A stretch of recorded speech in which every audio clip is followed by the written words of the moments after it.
நாம் கர்த்தருடைய வார்த்தைக்குள்ளாய் நாம் கடந்து செல்லலாம். சங்கீதம் 33வது அதிகாரம் 9வது வசனத்துக்கு நேராக உங்கள் வேதாகமத்தை நீங்கள் திருப்பிக் கொள்ளுங்கள். சங்கீதம் 33வது அதிகாரம் 9வது வசனத்துக்கு நேராக உங்கள் வேதாகமத்தை திருப்பிக் கொள்ளுங்கள். அவர் சொல்ல ஆகும், அவர் கட்டளையிட நிற்கும். மறுபடியும் வாசிக்கலாம். அவர் சொல்ல ஆகும், அவர் கட்டளையிட நிற்கும். அருமையாங்க தாவீது சொல்றாரு பாருங்க. இந்த முதல் வசனத்திலிருந்து ஒரு சில வசனங்களை வாசிச்சோம்னா இது அழகா நமக்கு இந்த எதனால சொல்ல வராருன்னு புரிய ஆரம்பிக்கும். நீதிமான்களே, கர்த்தருக்குள் களி கூறுங்கள், துதி செய்வது செம்மையானவர்களுக்கு தகும்.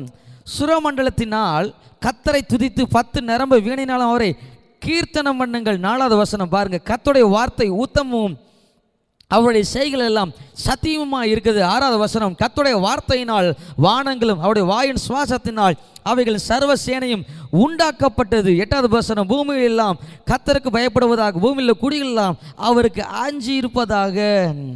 9வது வசனம். அவர் சொல்ல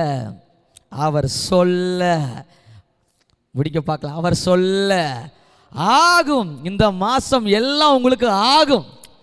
ஆகஸ்ட் மாதம் ஒவ்வொரு நாளும் தூங்கி எழுந்திரிச்சு நீங்கள் என்ன வேற சொல்லணும்? எல்லாம் எனக்கு ஆகும், எல்லாம் எனக்கு நடக்கும். ஏன்னா அவர் சொன்னார், நடக்கும். அவர் சொல்லியிருக்கிறார், எனக்கு இந்த மாதம் எல்லாம் ஆகும்னு. எனக்கு எல்லாம் ஆகும். நம்புறீங்களா? கையை உயர்த்து ஒரு அல்லேலூயா சொல்லுங்க.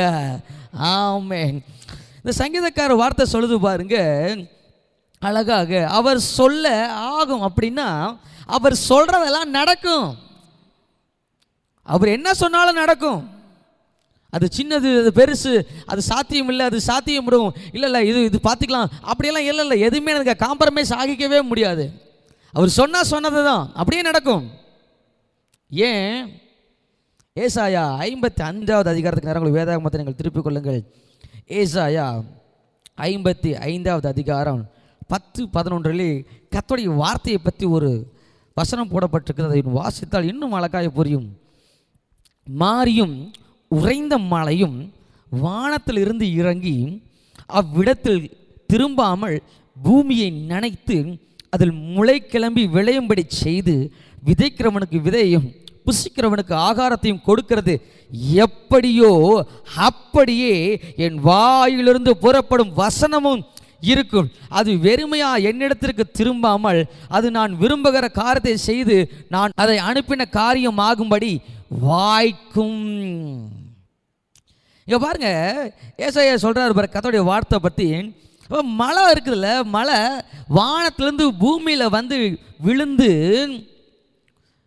செடியை உருவாக்கி அதில் விதையெல்லாம் கொடுத்து விதைக்கிறவனுக்கு விதையையும் ஆகாரத்துக்கு, அதாவது நெல் அரிசி எல்லாம் கொடுத்து சாப்பிட்றவனுக்கு சாப்பாட்டையும் விதையும் எல்லாத்தையும் கொடுக்கறது போல கர்த்தருடைய வார்த்தை, அந்த வசனமானது என்ன காரியத்துக்காக உங்கள் வாழ்க்கைக்குள்ளே வருகிறதோ அந்த வார்த்தையானது அதை செய்து முடிக்காமல் மறுபடியும் வீணாய் அது உங்களிடத்தில் இயேசுவினிடத்திலே அந்த திரும்பி வருவது இல்லை அப்படி என்று சொல்லி ஏசாயா சொல்லுகிறார். 11வது வசனத்தை பாருங்க. அப்படியே என் வாயிலிருந்து புறப்பட்ட வசனம் இருக்கும், அது வெறுமையா என்னிடத்தில் திரும்பாமல் அது நான் விரும்புகிறதை செய்து நான் அதை அனுப்பின காரியமாகும்படி வாய்க்கும். அவர் சொன்னவல்லே ஆகும், அவர் சொன்னபடியே நடக்கும். அவர் சொல்ல ஆகும். அவருக்கு வசனம் அதான் சொல்லுது பாருங்க. நான் அதை அனுப்பின காரியத்தின்படி அது வாய்க்கும், நடக்குங்க. சொல்றவர் யாரு? கர்த்தர் சொல்றாரு. நடக்காம இருக்குமா? ஆனா நம்மகிட்ட ஒரு எண்ணம் இருக்கு பாருங்க. எத்தனை முறை கர்த்தர் சொன்னாலும் அத்தனை முறை நம்பாமையே போறதா நம்முடைய முதல் அர்த்தம். ஏன்னு சொல்லுங்க. ஏன்னா நமக்கு நம்ம பிரச்சனையை பார்த்து பார்த்து பழகி தெரிஞ்சவங்க தெரியாதவங்க பக்கத்து வீட்டுக்காரங்க சொந்தக்காரங்க பேசுறதெல்லாம் கேட்டு கேட்டு கேட்டு கேட்டு அவர் சொல்றது நடக்கும்ங்கிறத பரவலையில் செகண்டரி ஆயிடுது. அப்படின்னா ரெண்டாவதாக மாறிடுது. முதல்ல யார் சொல்கிறதா வந்து நிற்கிது? அக்கா சொல்லிட்டாங்க, அந்த அண்ணன் சொல்லிட்டாரு, ஐயோ அவங்க அவங்க ரொம்ப அவங்களுக்கு அதை பற்றி நல்லாவே தெரியும். அவங்க சொல்லிட்டாங்க இந்த கட்டி வந்துருச்சு. ஆமாம் அந்த கட்டியை பற்றி ஐயோ அவங்க நல்லா தெரியும். வசனம் சொல்லுது, என்ன உன்னை சுகப்படுத்திட்டு அவர் சொல்ல ஆகும், வியாதி உன்னிலிருந்து விளக்க வேணும்னு சொல்லிட்டார், ஆகும். அந்த கட்டி வந்து அது எந்த மாதிரி டெஸ்ட் பண்ணி பார்த்தா அது இது இருக்கலாம். ஆனால் ஆகும்ப்பா, அது அந்த கட்டி இல்லை, உனக்கு வியாதி உன்னை மாற்றிட்டேன், அதெல்லாம் இருக்கட்டே ஆண்டவரே ஒரு பக்கம் வைங்க. அந்த அக்கா சொல்லியிருக்குதே இப்படி, நான் சொல்லியிருக்கேன்ப்பா, அவர் சொல்ல ஆகும், நீ சுகமாவ, நீ சுகமாவ, நீ விடுதலை ஆவ, நீ நன்மையா இருப்ப, செழிப்பா இருப்ப, உயர்வா இருப்ப, வெற்றியா இருப்ப. அவர் சொன்னா ஆகும். அவர் சொல்லிட்டார், நீ வெற்றியா இருப்பனா வெற்றியா தான் இருப்பீங்க. அவர் உங்களை பார்த்து என்னைக்காவது தோத்து போன்னு சொல்லுவாரா? என்னைக்காவது நீங்கள் அழுதுகிட்டேருன்னு சொல்லுவாரா? சொல்லுங்க பார்க்கலாம். மகனே நீ அழுகவே மாட்டேங்கிற, எப்போ பார்த்தாலும் சிரிச்சுக்கிட்டே இருக்கிற, இன்னைக்கு ஃபுல்லாக உன்னை அழுகு அப்படின்னு சொன்னாரா என்ன நடக்கும்? நான் ஏற்கனவே அழுதுட்டு தான் இருக்கிறேன் ஆண்டவரே, இதில் எக்ஸ்ட்ரா வேற எழுதணுமா? நைட் டியூட்டி பிடிச்சி பகல் டியூட்டி என்ன சேர்த்துறது? இல்லைங்க, அவர் சொன்னால் ஆகுங்க. ஆனால் நம்முடைய இயற்கையான மனநிலை என்ன, ஒருத்தர் சொல்கிறத அப்படியே ஏற்றுக்கிற ஒரு மனப்பக்குவம் பல நேரத்தில் நம்ம வாழ்க்கையில் இல்லாமையே போகிறது. என்னதான் சொல்லுங்க, அந்த பிரச்சனை அவனுக்கு வர்றப்ப, அந்த சூழ்நிலையை கடந்து போகிறப்ப, அந்த காரியம் நடக்கிறப்ப, அது ஒரு அசௌகரியமான ஒரு சூழ்நிலை நம்ம வாழ்க்கை நேரிடுகிறப்ப, அவர் சொல்றது எங்கெங்க நடக்கிற மாதிரியா தெரியலைங்க. லாசரு உயிரோட எழுப்புவேங்கிறாரு, எங்கெங்க நடக்கிற மாதிரி ஒன்றும் தெரியலைங்க. வர்றேன்னாரு, 4 நாள் ஆச்சு, ஆளை காணோம். வந்து பார்த்தா அவன் செத்த இன்னும் 4 நாள் ஆயிடுச்சு. மார்த்தாள் நீங்கள் இங்கே இருந்திருக்கலாம். சீசர்கிட்ட சொல்கிறாரு, ஆண்டவர் நான் உயிரோட எழுப்ப போகிறேன் அப்படின்னு. சீசர்லாம் யோசிச்சிருப்பாங்க, ஆண்டவரே என்னப்பா அவர் சொல்ல ஆகும். நல்ல வார்த்தை எங்கூட கவனிச்சுட்டே வாங்க. அவர் சொல்ல ஆகும். சீசர்கள் சொன்னார், உயிரோட எழுப்புவேன்னு சொன்னார், அவன் சாக மாட்டான்னு சொன்னார், ஆனால் அவன் செத்துட்டான், அவன் மரிச்சு போயிட்டான். என்ன பண்ணுறது? சீசர்களுக்கே யோசனை வந்துருச்சு. அவர் சொன்னதான் எழுப்புவேன்னா எழுப்புவார், எழுப்புவேன்னு சொன்னால் எழுப்புவார், எழுப்ப மாட்டேன்னு சொன்னால் ஆமாம் அது 4 நாள் ஆனாலும் சரி, 40 நாள் ஆனாலும் சரி, 4 மணி நேரம் ஆனாலும் சரி, எழுப்ப மாட்டேன்னா அவ்வளோதான். அவர் சொல்வதை சில நேரம் நம்பவே முடியாத மாதிரி இருக்கும். திடீர்னு கத்துறவங்களை பார்த்து, எப்போ நான் உனக்கு ஒரு 1.5 ஏக்கரால உனக்கு நல்ல ஒரு பண்ணை வீடு தர போகிறேன் அப்படிங்கிறாரு. நம்புற மாதிரி இருக்குதா? ப்ராக்டிக்கலாக யோசிச்சு பாருங்க. அதில் பாஸ்டர் அது எல்லாங்க கொஞ்சம் அப்படியே அதெல்லாம் அதில் வெளியே வச்சுட்டு நடைமுறையில் யோசிச்சு பாருங்க. நடைமுறையில் யோசிச்சு பாருங்க. அவர் சொல்கிறதெல்லாம் சில நேரத்தில் நம்புற மாதிரியே என்ன சொல்கிறது இருக்க. அப்படிப்பட்ட ஒரு மனுஷன்கிட்ட கத்துற ஒரு காரியத்தை சொல்கிறாரு. அந்த மனுஷன் நம்மள மாதிரி தான், நம்பவே மாட்டிக்கிறான். அந்த மனுஷனை குறித்து தான் நம்ம கவனிக்க போகிறோம். நியாயாதிபதிகள் 6வது அதிகாரத்துக்கு நேரம் உங்களை வேதாகமத்தை நீங்கள் திருப்பிக் கொள்ளுங்கள்.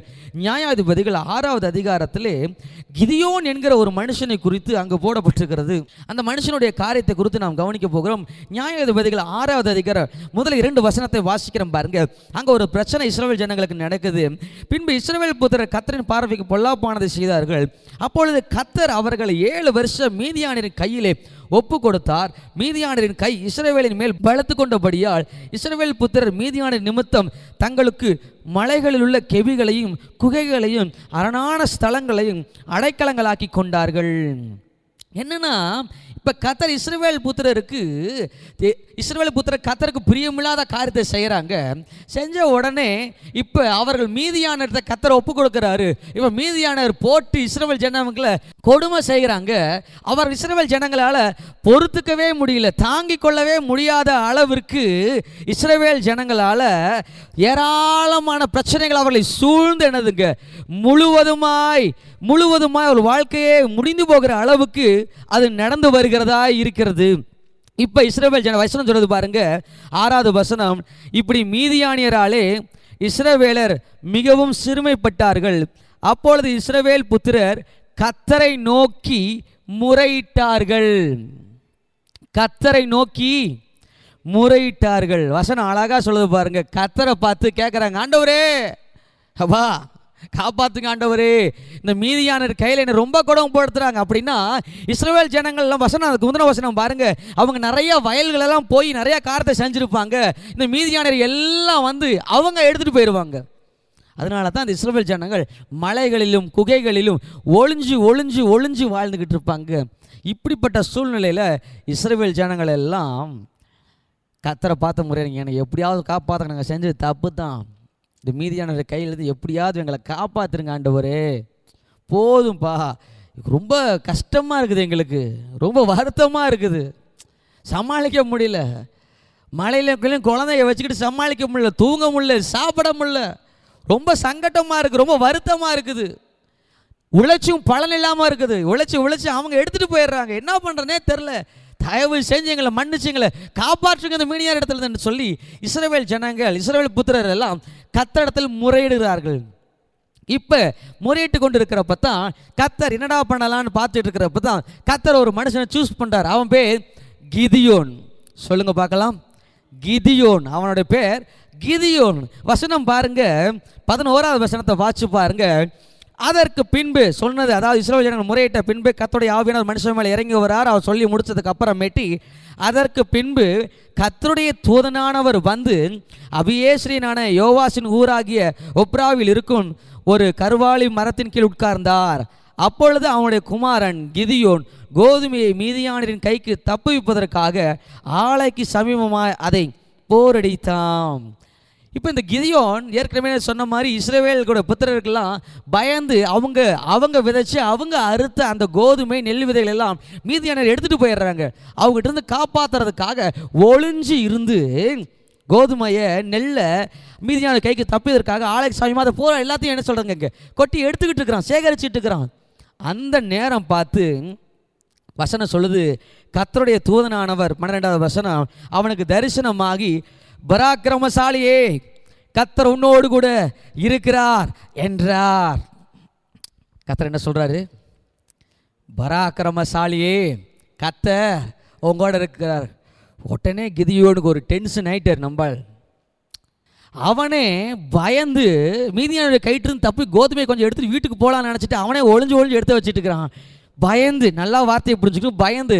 இப்போ கர்த்தர் சொல்றாரு, பராக்கிரமசாலியே அப்படின்னா தைரியசாலியே, திடசாலியே அப்படிங்கிறாரு கர்த்தருடைய தூதன்.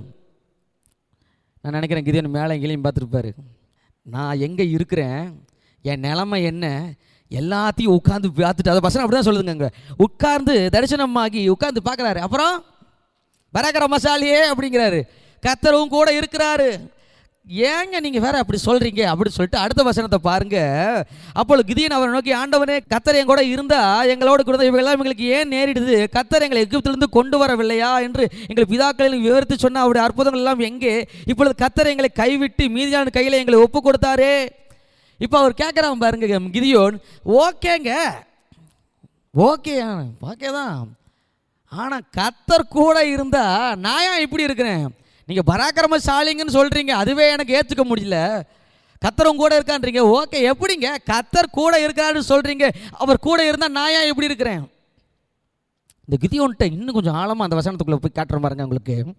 கிதியோன் சொல்கிறான் பாருங்க, அப்போ அவனுக்கு புரியுது பேசுகிறவர் எப்படிப்பட்டவராக இருக்கிறார், அவரால் செய்ய முடியுமா முடியாதான்னு கிதியோனுக்கு தெரியுது.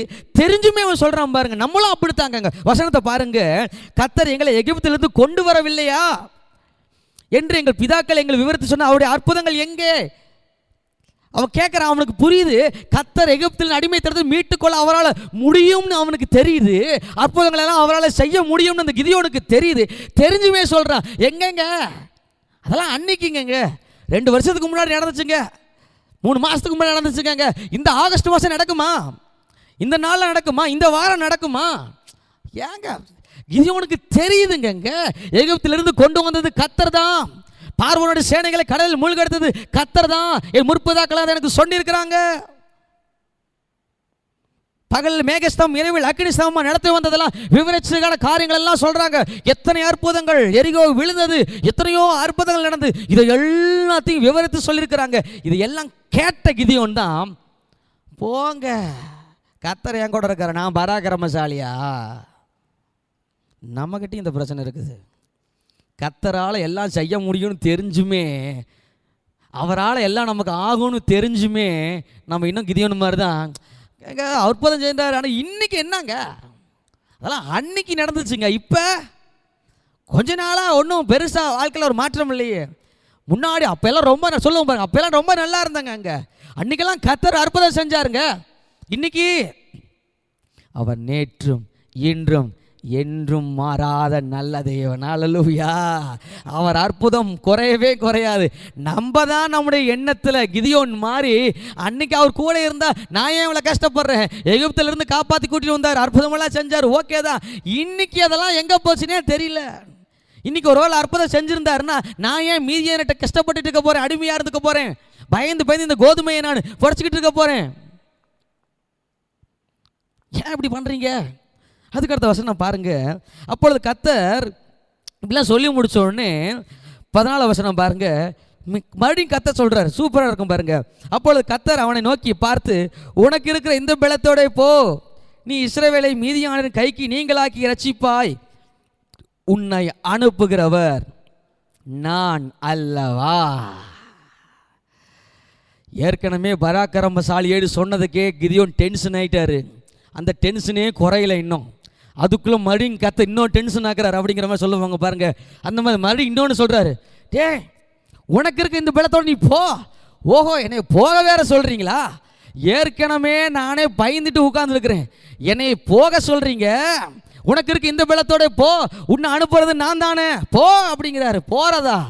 நான் மறுபடியும் எங்கே ஒளிஞ்சிருந்தனோ அந்த இடத்துக்கு வேணா நான் போகிறேன். மறுபடியும் மீதியானிட்டு எல்லாம் என்ன சொல்கிறது, நம்மளாலலாம் போக முடியாது. அவங்க திரள் கூட்டமானவர்கள், அவங்க வெட்டுக்கிளியை போல இருக்கிறாங்க, நான் ஒத்த ஆள், என்ன நினச்சிக்கிட்டு இருக்கிறீங்க அப்படின்னு சொல்லிட்டு 15ஆம் வசனத்தில் பாருங்க, அவர் தன்னோட குடும்பத்தை பற்றி சொல்லுவார். ஆனால் நான் ரொம்ப சின்ன குடும்பங்க. அங்கே வசனம் பாருங்க, அதுக்கு அவன், ஆண்டவரே நான் இஸ்ரவேலை எதனால ரட்சிப்பேன், இதோ மனசையில் என் குடும்பம் ரொம்ப சின்ன குடும்பம், என் தக வீட்டில் எல்லாரும் ரொம்ப சின்ன ஆளுங்க. அவர் சொல்ல ஆகும், அவர் கட்டளையிட நிற்கும். அவர் சொல்ல ஆகும், அவர் கட்டளையிட நிற்குங்க. ஆனால் அந்த கிதியோனை பாருங்க, கர்த்தர் சொல்ற பராக்கிரமசாலியானா ஏற்றுக்க முடியல, கூட இருக்கிறேன்னு சொல்றாரு, ஏற்றுக்க முடியல. இந்த உனக்கு இருக்க இந்த பலன் போதும், நீ பயந்து உன்கிட்ட பயந்து கொஞ்சம் தான் பலன் இருக்குது, போதும், இது போதும், மீதியானர் தோக்கடி இது போதும், நான் உன் கூட வரேன். அதெல்லாம் அவங்க பெரிய ஆளுங்க, அந்த பலன்லாம் பத்தாதுங்க. கர்த்தர் சொல்லுவார், இது ஆகஸ்ட் மாதம் உன்ட்ட என்ன இருக்குது, போதும், இதை வச்சு உன்னால் மீதி எடுக்க போதும், உன்னால் மீதி எடுக்க முடியும், உன்னை நடத்த என்னால் முடியும், நம்பு, உன்னை அனுப்புறதுன்னா இந்த ஆகஸ்ட் மாதத்துக்குள்ளே அனுப்புறதுன்னா, இந்த மாதத்தின் ஒவ்வொரு நாளுக்குள்ள தேவைகளையும் காரியங்களையும் சந்திக்க போகிறதுன்னா, என்ன பாரு, நீ ஏன் மீதியானியரை பார்க்குற, நீங்கள் ஏன் கடனை பார்க்குறீங்க, நீங்கள் ஏன் வியாதியை பார்க்குறீங்க, நீங்கள் ஏன் பிரச்சனையை பார்க்குறீங்க? உங்களை அனுப்பிச்சது கர்த்தராக இருந்தால் அவர் நடத்துவார், உங்களை அனுப்பது அவராக இருந்தால் அவர் போஷிப்பார், அவர் காப்பாற்றுவார், அவர் விடுவிப்பார், அவர் காரியங்களை உங்களுக்கு நன்மையாய் செய்வார். அதை தான் கிதியோனுக்கு சொன்னார். கிதியோன் நம்மள மாதிரி தான், புரியவே இல்லாமல் கஷ்டப்படுறாரு. ஓகே சரி போ அப்படிங்கிறாரு. நான் ரொம்ப சின்ன கூட மறுபடியும் சாக்கு போக்க சொல்கிறார். எல்லாம் கரெக்டு தான், ஏற்கனவே சொன்ன மாதிரி அதுன்னைக்கெல்லாம் நடந்துச்சு, எகிப்து தேசத்தில் நடந்துச்சு, இன்றைக்கெல்லாம் நடக்கிறமான்னு தெரில அப்படின்னு சொன்ன மாதிரி இப்போ சொல்கிறாரு, நான் சின்ன ஆளுங்க, ஏங்க என்னை விட்டுருங்க, ஏங்க அப்படிலாம் பண்ணுறீங்க அப்படின்னு கேட்ட உடனே கர்த்தர் சொல்கிறார் பாருங்க, அதற்கு நான் உன்னோடு கூட இருப்பேன், பாருங்க உன் கூட இருப்பேன். எத்தனை முறை சொல்கிறார்? 3 முறை சொல்லிட்டார். 12ஆம் வசனம் பாருங்க, கர்த்தர் உன் கூட இருக்கிறார். 14ஆம் வசனம் பாருங்க, உன்னை அனுப்பார் நான் அல்லவா, நான் உன் கூட இருப்பேன், நான் அவனை நோக்கி உன் பலத்தோட இருப்பேன், உனக்கு உன் கூட நான் இருப்பேன். அடுத்து பாருங்க 16ஆம் வசனம், நான் உன் கூட இருப்பேன். 3 முறை சொல்லிட்டார், நான் கூட இருப்பேன், நான் கூட இருப்பேன், தைரியமா போ போ போ அப்படிங்கிறாரு. மீதியானரை முறியடிப்பேன், தைரியமா நம்பு, நான் சொல்றேன் ஆகும், நான் சொல்றேன் ஆகும், நான் கட்டளை அது நடக்கும், நம்புகிறியோன்.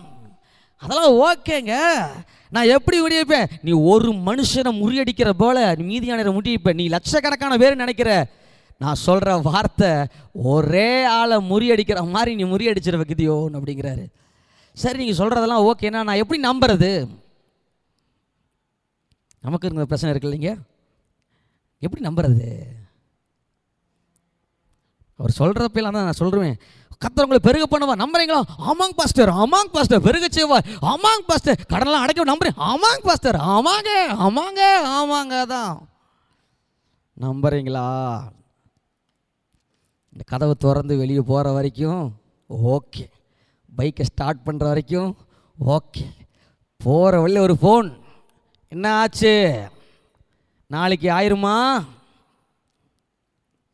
முடிஞ்சிருச்சு. என்னாச்சு? முடிஞ்சிருச்சு.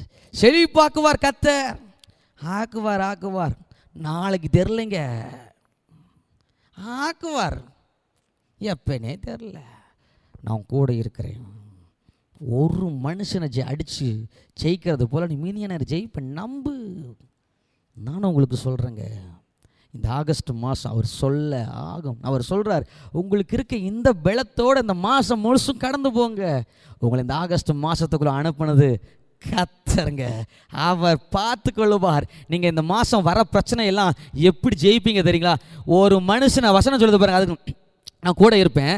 ஒரு மனுஷனை முறியடிப்பது போல நீ மீதியான முறியடி. இதுதாங்க உங்களுக்கான வாக்குத்தத்தமே. உங்களுக்கு வர அத்தனை பிரச்சனையும் ஒரு மனுஷனை ஜெயிக்கிற மாதிரி நீங்கள் ஜெயிச்சுட்டு போய்கிட்டே இருப்பீங்க. இந்த மாதம் விசுவாசிக்கிறவங்களுக்கு அது நடக்குங்க, அது ஆகுங்க. கர்த்தர் சொன்னால் அது நடக்குங்க. இந்த ஆகஸ்ட் மாதம் உங்களுக்கு இருக்க பலத்தோடு போங்க. உங்கள் பணம் கொஞ்சமாக தான் இருக்கா, நோ ப்ராப்ளம். உங்களுக்கு அறிவு கம்மியாக இருக்கா, நோ ப்ராப்ளம். உங்ககிட்ட என்ன இருக்குதோ, எது கம்மியாக இருக்கோ, எதை பற்றியும் கவலைப்படாதீங்க. உங்களுக்கு இருக்க பலத்தோடு இந்த ஆகஸ்ட் மேலே கடந்து போங்க. ஒவ்வொரு நாளையும் கடந்து போங்க. கர்த்தர் உங்களோட கூட வருவார். மீதியான ஜெயிச்சது போல உங்க பிரச்சனையை நீங்க ஜெயிப்பீங்க, வெற்றி பெறுவீங்க. ஏன்னா அவர் சொன்னால் ஆகும், அவர் கட்டளையிட நிற்கும். அவர் சொன்னது தாங்க, அதில் நோவர் சேஞ்ச். இந்த கிதியோனுக்கு சந்தேகம் நிறைய இருந்துச்சு பாருங்க. வேகமாக போகிறேன். கிதியோனுக்கு நிறைய சந்தேகம் வந்துருச்சு. 2 முறை கிதியோன் கர்த்தர்கிட்ட கேட்குறான், ஆண்டவரே நீங்கள் சொல்கிறதெல்லாம் ஓகே அப்படின்னு சொல்லிட்டு கிதியோன் அடுத்த நாள் காலையில் போய் நைட்டு போய் அங்கே இருக்க தேவையில்லாத காரியங்கள்லாம் இடிச்சிட்டு வந்துடுவார். இடிச்சிட்டு வந்தோடனே அங்கே இருக்கவங்களாம் சண்டைக்கு வந்துடுவாங்க. நான் வேகமாக போகிறேன். வீட்டில் பேசணுத்தை வாட்சி பாருங்கள். நியாயாதிபதிகள் 6ஆவது அதிகாரம் 7ஆவது அதிகாரம் 2 அதிகாரத்தையும் தான் நான் போதிச்சு கொண்டு இருக்கிறேன். வீட்டில் போய் வாட்சி பாருங்கள். வேகமாக போகிறப்பார். அங்கே இருக்க தேவையில்லாத காரியங்கள்லாம் அங்கே அந்த கிதியோன் இடிச்சிடுவார். இடித்த உடனே அங்கே இருக்கவங்க எல்லாம் நைட்டு இடிச்சிட்டு வந்து கிதியோன் நல்ல பையனாட்டம் என்ன பண்ணுவார், வீட்டில் வந்து தூங்கிடுவார். காலையில் ஒட்டுமொத்த ஊரே என்ன சொல்கிறது, கிதியோன் வீட்டுக்கு முன்னாடி தான் வந்து நிற்கும். அப்பா அவனை வெளியே வர சொல்லுங்கள், யார் அடித்தது, உங்கள் பையன் தான் என் மேலே சந்தேகமாக இருக்குது, அவனை வெளியே வர சொல்லுங்கள் அப்படின்னா என்னதுங்க. அவங்க அப்பா தான் வெளியே வர்றாரு. வெளியே வந்து அவனெல்லாம் இருக்காது, நீங்கள் என்ன வேணால் பண்ணிக்கிங்கன்னு அவங்களுக்கு வாக்குவாதம் வருது. வாக்குவாதம் தானே என்னதுங்க.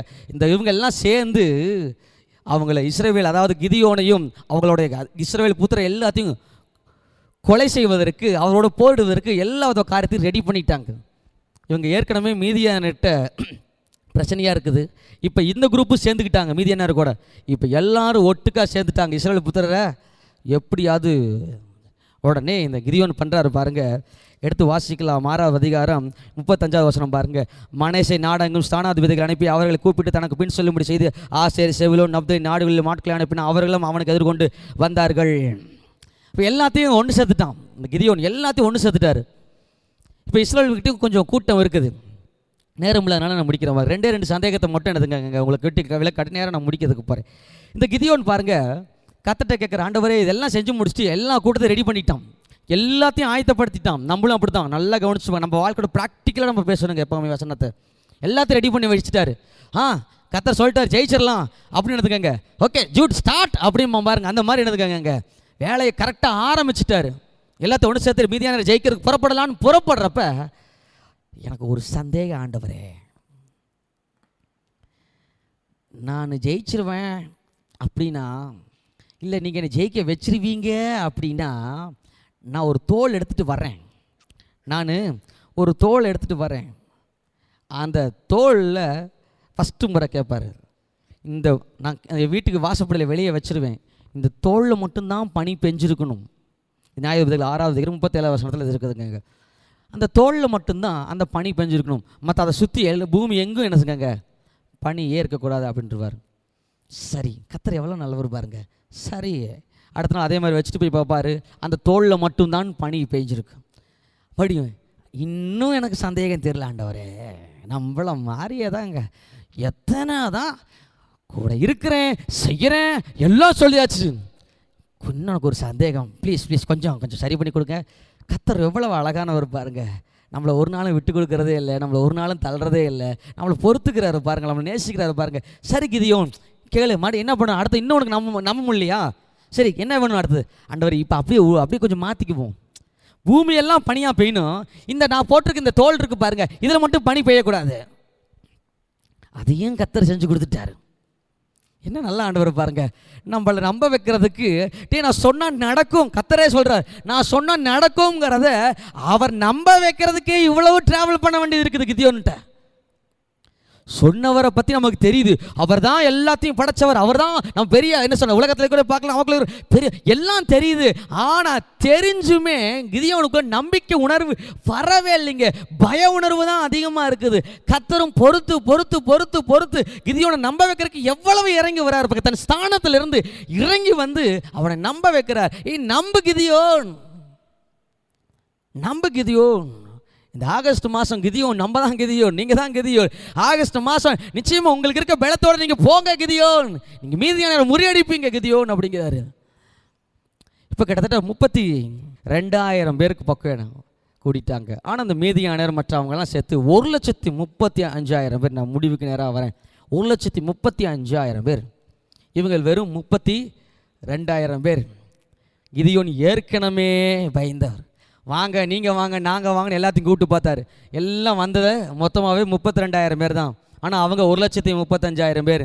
கர்த்தர் பார்த்தாரு, 32,000 பேர் அதிகமாக இருக்காங்க கிதியோன் அப்படின்ட்டாரு.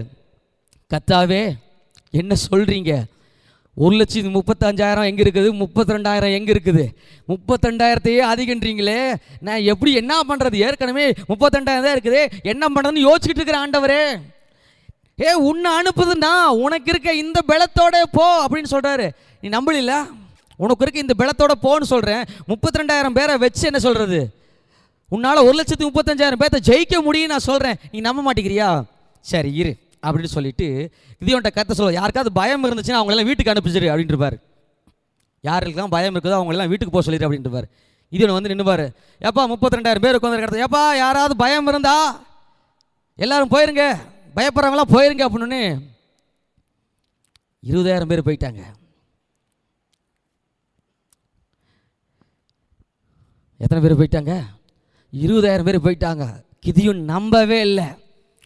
ஏதோ ஒருத்தர் 2 பேர் போவாங்க, ஒரு 10-15 குடும்பம் போகும்னு நினச்சா 32ல் 20 காணாமல் போயிடுச்சு. மீதி எத்தனை பேருங்க, 15,000 பேர் கூட என்னதுங்க, 12,000 பேர் என்ன தான் இருக்காங்க, 12,000 பேர் தான் இருக்கிறாங்க பாருங்க. ரொம்ப இப்போ கிதியோன் ஏற்கனவே ரொம்ப பயந்துக்கிட்டு இருக்கிறாரு. இப்போ பயப்படுறவங்கள பார்த்து போங்கன்னு சொன்னோன்னே 20,000 பேர் போயிட்டாங்க. கர்த்தர் பார்த்தாரு, இது ரொம்ப அதிகமாக இருக்குது கிதியோன். கர்த்தாவே, வசனம் வாச்சிரம் பாருங்க, என்னை ரொம்ப அப்படியே பம்பிச்சு பார்த்துட்டே இருக்கிறீங்க, என்ன ஒரு கதை விட்டுட்டு இருக்கிறாரா அப்படின்னு நீங்கள் என்னதுங்க, நீங்கள் எல்லாம் என்ன பார்க்குற மாதிரி தெரியுது. 7வது அதிகாரம் 3வது வசனத்தை பாருங்க. ஆகையால் பயமும் திகிலும் உள்ளவர் எவனோ அவன் திரும்பி கிளையாத் மலை உள்ள விரைவாய் ஓடி போகிறவன் என்று நீ ஜனங்கள் செவிகள் கேட்க பிரசித்தப்படுத்து என்றார். அப்பொழுது ஜனத்தில் 20,000 பேர் திரும்பி போய்விட்டார்கள், 10,000 பேர் மீதியாக இருந்தார்கள். கர்த்தர் கிதியோனை நோக்கி, ஜனங்களுக்கு இன்னும் அதிகம் அப்படின்றாரு. என்ன சொல்றாரு, 10,000 பேர் இருக்கிறாங்க, கிதியோன் இன்னும் அதிகமாக இருக்கிறாங்க. கர்த்தாவே 1,35,000, ஏற்கனவே 32,000ல் 20,000 அவுட்டு, இதுவே 10,000 பேர் ரொம்ப கம்மியாக இருக்குது. தைரியமாக இருக்கு கிதியோன், உன்னை அனுப்புறது நான் கிதியோன். இந்த ஆகஸ்ட் மாதம் நீங்கள் நினைக்கிறீங்க தேவையான லிஸ்ட்டு போட்டு பார்த்துட்டேன், 1ஆம் தேதியே சம்பளத்தை விட 2 மடங்கு அதிகமாக தான் இருக்குது. சூழ்நிலையெல்லாம் பார்த்தா எல்லாம் சகிக்க முடியல. 1,35,000 நிற்குது, என்கிட்ட இருக்குதா வெறும் 32,000 தான் இருக்குது. செலவுலாம் கையில் பிடிச்சது போக அது 20,000க்கு வந்துருச்சு. இப்போ கர்த்தர் சொல்கிறார், 20,000 வச்சுருக்கிறியா, இல்லை அதுவே ரொம்ப அதிகமாக தான் வச்சுருக்குற அப்படின்ட்டாரு. சரி, இப்போ இன்னொரு டெஸ்ட் கொடுக்குறாரு. ஒரு ஆற்றங்கட்டில் கூட்டிகிட்டு போய் தண்ணி குடிக்கிறவங்கள பார்த்து சொல்கிறார், முழங்காட் படிட்டு தண்ணி குடிக்கிறவங்களெல்லாம் வீட்டுக்கு அனுப்பிச்சிரு அப்படின்ட்டாரு. நேராக நின்று தண்ணியை மோந்து நேராக அண்ணாந்து குடிக்கிறாங்க பாரு, அவங்கள மட்டும் செலக்ட் பண்ணிக்க, மற்றவங்களெல்லாம் வீட்டுக்கு அனுப்பிச்சிரு அப்படின்ட்டாரு. பார்த்தா அண்ணாந்து தண்ணி குடித்தவங்க வெறும் 300 பேர் தான், மீதி 9,700 பேர் வீட்டுக்கு போயிட்டாங்க. கிதியோனுக்கு ஏற்கனவே ப்ரெஷரு, பிபி, சுகர் எல்லாமே இருந்திருக்க மாட்டிருக்குது. பிரச்சனை பாருங்க, 1,35,000 பேர், 32,000 பேர் இருக்கிறப்ப கொஞ்சம் தைரியம் இருந்துச்சு. உங்கள் கையில் கூட உங்கள் செலவு 1,35,000 உங்களுக்கு தேவை இந்த மாதம், உங்கள் கையில் ஏற்கனவே 32,000 தான் இருக்குது, சரி விடு பார்த்துக்கலாம். கர்த்தர் பார்த்தார், 32,000 ரொம்ப அதிகமாக இருக்கு மகனே, அதில் 20,000 கழிச்சிரு அப்படின்ட்டாரு. கையில் இருக்கிறது 10,000 தான் வச்சுருக்கிறீங்க, 10,000 வச்சுட்டு எப்படிங்க ஆண்டவரே காலத்தை ஓட்ட முடியும்? மளிகை ஜாமான செலவு வாரம் கறிக்கே சரியாக போயிருமே, அப்புறம் என்ன பண்ணுறது அப்படின்னு யோசிச்சுக்கிட்டே எனதுங்க அங்கே இருக்கிறதுல 10,000 ரொம்ப அதிகம் மகனே, நீ அதை என்ன பண்ணிரு, ஒரு 300 ரூபா மட்டும் எடுத்துகிட்டு மிச்சதெல்லாம் கொடுத்துரு அப்படின்றார். ஆண்டவரே, ஒருவேளை கர்த்தர் உங்ககிட்ட வந்து அப்படி சொன்னால் என்ன பண்ணுவீங்க?